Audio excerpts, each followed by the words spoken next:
think this blue car might be a heavy car. Well, I figured. Ain't doing shit. Yep. Shay. Well, I know, and the heads I got on my motor that I can't use. Well, he's got his fuel cell It's in. not board big enough. Got it run. It's got to be boarded up minimum like a 528. See if he's got his wiring done. See if this is back together. Yep. Oh hell, he's got the dash back in it. And they flow it like what do you say, 479 or something? Yeah, he's about ready. He's been flowing like that, but yeah, all kinds of crazy shit going on, brother. Well, we'll talk to him here in a second when he gets off the phone. Well, that's why.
She's alive. She's alive. Don't sound the same. Or I just ain't heard it in a long time. That sounds good as hell. Nothing changed other than I rewired it with bigger gauge wire. It sounds. So before, when I wired it up, I went ahead and put like an aftermarket fuse block in it. And I just found it on the old interweb, and I thought I had it all wired up right. Well, apparently them some bitches got like 13 different sides, and you gotta have 6 wires going this way and that way. And I talked to a buddy of mine, and him and I were talking. He's like, well, he said, just buy you like a simple fuse block. I'm like, well, what do you mean? And he's like, well, look for like a 12 circuit or a 6 circuit. Yeah. So okay. So I bought a 12 circuit, and you know you're not going to use all that on a race car, but when I bought it, it's a marine grade. Mm-hmm. So anything marine grade has an individual ground. So I talked to him about that. He's like, yeah. He goes, that's the way to do it. So technically, it's got 13 grounds off of this marine grade fuse block with 12 circuits in the main ground. And he said he was talking to me, and he let me know. He's like, well, I've had a few cars not run right because they weren't grounded right. Mm-hmm. So the change that I did with my ground is I took it completely straight from the battery. I ran a ground completely from the battery with 2 gauge wire, 2 AWG all the way up, and I grounded the whole car with that 2 gauge wire. Mm-hmm. With that being grounded that way, I mean, there's a great ground right there for it. And my whole goal was to make sure the car was ready to go on April 9th. With the weather permitting right now, it doesn't look like we're going to be able to race. But if the car is ready, then I've met my goal. Oh, yeah. You've worked your ass on this. I mean, you've done a lot to... I mean, from where you tore... I mean, because you tore everything out of this. All the wiring, every piece of wiring out of it. Fuel cell, fuel system. Yeah. Everything. Well, I had a 10-gallon cell in it, which is all right. But my biggest problem is on a Barracuda, you don't have a lot of trunk space. No. So I went with a 5-gallon cell, rerouted some things, and I brought everything inside of the car. Other than that, I mean, with everybody's support out there, I mean, we've got, and you know, I'll miss names and everything like that, but we got guys that watch the channel and like to hear the different music we got in the background or the beer that's being drunk. Well, help us with our mistakes and stuff. Always, and I'm always up for any kind of because we don't know all this shit. No criticism, the criticism, the constructive criticism, but from the point to where, you know, we're just not scared to do it. And it's funny because I'll sit over here and I'll start working on something and it doesn't work. And I'm like, Junior, what's going on? And he's like, well, give me a minute. I ain't ran into that yet. So he'll get on his phone and 10 minutes later it's running. I mean, I cranked on the car for about 20 minutes today and it wouldn't start. I had fire, everything. Junior shows up. I switched 2 wires on the MSD and bah! Yep. So, she's alive. Honestly, guys, I mean, you ever see us out in public, man, come up and hang out with us. As long as we're not going rounds, we're going to be more than happy to just sit there and bullshit and talk about hot rods and music and drink a cold beer if we're not racing. So this carburetor here is actually a 4150 1050 carburetor. It's not a Dominator, but just a 4150 flange. But this makes this legal for the Nostalgia Superstock. Yes, that's the biggest thing with Nostalgia Superstock. You cannot run a Dominator. Not at all. And you cannot run billet main bodies. Oh, really? I didn't know that. Huh. So, what I like about the whole Nostalgia Superstock, and if anybody's ever interested in building a Mopar to run that class, just get on the NMCA, the National Muscle Car Association website, and it will tell you every body style and everything that's legal for it. Bottom line, you know, basically a full interior besides the rear seat. Other than that, go racing. Yeah.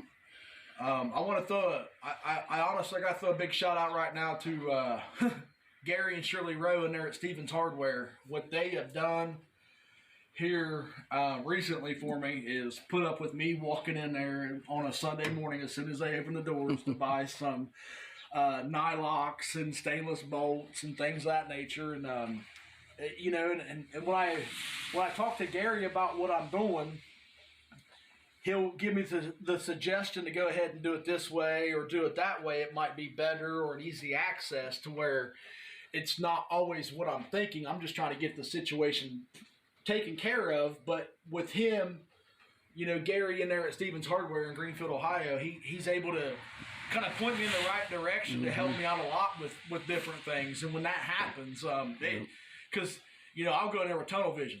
You know, I go in there to get 17 things, and I'll get 14 of them, come home, and it's ready to go. And, you know, I done forgot, you know, 3 or 4 of my things, but Gary kind of keeps me on the right track and the right pace. And I've got a plethora of people that help me out so much. You know, and it goes as far as a name known as Chris Wheatcraft over at Indy Cylinder Head, as far as, you know, to a guy that you've never heard of before, you know, Ron Mason. We've always called him Joe Dirt, but he got his mullet cut off. Now everybody knows Roadrunner Ronnie. Well, but he cut that mullet off, yeah, it kind of irritated me a little bit. Yeah, he's not the same dirt. Same kind of dirt. Not the same dirt. But, you know, with we got Dirk and Jerry, Rick. I mean, all them guys are just... The mayor. Old Larry Augustine. Actually... I'm glad you brought that up, because since the car fired up today, tomorrow my whole thing is building his panel box for his car. Yeah. And once his panel box is built, you're going to want yours to look the same way. Yeah. Yeah. But like and subscribe to the Mopar Nation. You guys got any questions about anything on the whole channel? Just send a message to Junior Long, and he'll do anything he can to answer them. And doesn't matter what time of day it is, because he sleeps like a cat. He'll sleep 45 minutes at 2 o'clock in the morning and be up at 7. Or he'll sleep 37 minutes in the afternoon and be up at 6. I'm good. But yeah, we'll the video for doing the cow tracks and the Dana on the wagon, we're waiting on some spring pad purchase. They should be here tomorrow. Should be here tomorrow, so we're going to get that going on that, get the rear end completely up in the car and set right. And then we're going to go ahead and set the motor and train it in the stock location. So I was about ready to make a big mistake on that and trying to set it to make that drive shaft work, and then I would have screwed myself later on when I got a low deck with a set of Indy heads and then tried to buy a set of $1,000 headers, and then they wasn't going to fit because I slid the motor one way or the other. So we're just... That's enough to piss a fella off. Yeah, so I thought about that, and I'm just going to put it back in the stock location. Just if my drive shaft works, it works. If it don't, I'll take it back up the drive line, just have them cut it, and whatever it needs, I'll just have them put it back together. So, but we should have that out tomorrow or the next day, or when we get that done on that. But it's coming this week. So, but yeah, I'd say the Cuda wants to get your interior back in it, and I'd say you're good to go. But we'll just see you on the next one. Just like, share, and subscribe. Oh yeah, hey, you can't stop yet. What? That was Jerry. I'll call you back in a minute, but I wanted this playing in the background with the whole car firing up, dude. I'm selling you. I wired the car, ready to fire it up, plumbed it, everything. You showed up. I moved 2 wires around, and then it died. I figured it was out of fuel. No, I never turned the fuel pump on. I was like, hit that switch. It might help it. He said these bowls are completely empty. But I just want you guys to know that we really do appreciate all the feedback and everything that you guys give us. You know, it's kind of cool to sit here and do something that you love with your passion and your hobby, and there's people out there that have the same passion and hobby as you. I just can't believe people want to watch the dumb shit we do. Well, it'll get worse. It'll get worse. Yeah. Like I said, man, like and subscribe, and thank you guys for your continuous support, and we really appreciate it. We'll see you later on this week with the wagon, and hopefully the tracks will dry up and we'll be out as soon as possible. Barracuda.